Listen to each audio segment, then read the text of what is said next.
وركزوا شويه كويس مع شعر الايد ده كده، بصوا.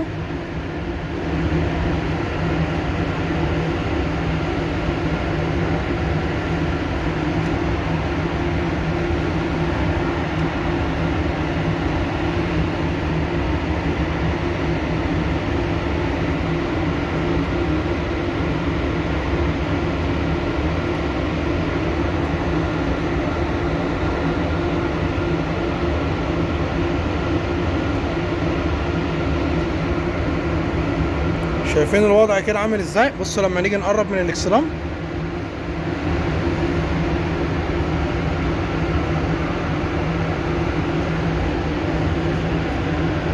شايفين؟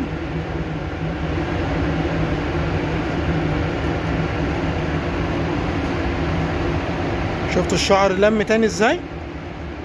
نيجي ننزل على الاكسدام،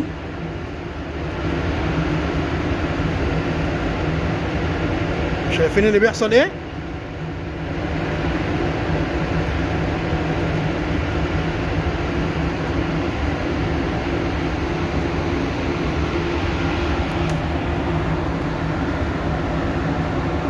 ممكن تبان هنا، بصوا عادي الوضع عادي اهو. بصوا كده نيجي نقرب.